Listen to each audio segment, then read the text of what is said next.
காதல் கடிதம் எழுதவே 10வது வரையும் படிச்சிருக்கேன். சந்திரனும் சூரியனும் சொந்தக்காரங்க. 10 மணி பஸ் 8 மணிக்கு வரும்டாங்க. இன்னும் வரல. தம்பி எந்த ஊரு? கண்ணிலே காதல் வசப்படுத்துறானே.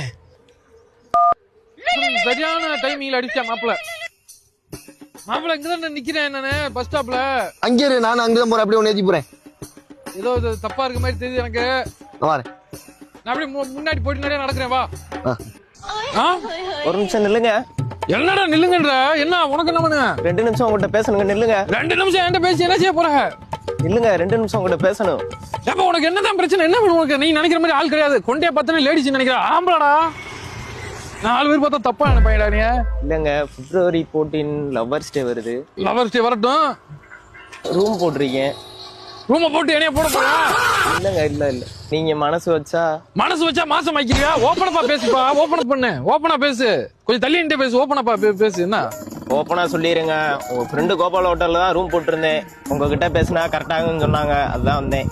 அட கன்றாவிய, அதுதான் பால பண்ணி வந்தா. நான் கோபால்கிட்ட பேசிக்கிறேன்டா. நான் கோபால்கிட்ட பேசிக்கிறேன். நீ போ. நான் என்னமோ ஏதாண்டு பயந்து போனேன். அப்ப எதுக்கு அந்த உதட்ட அப்படின்ற? அது பனி பத்துனே.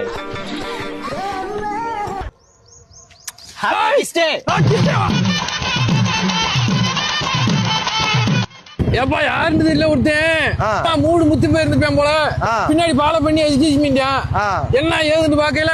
கடைசியில காதுல முத்தம் கொடுத்துட்டு ஓடுறான்டா காப்பி கிஸ்டேண்டு.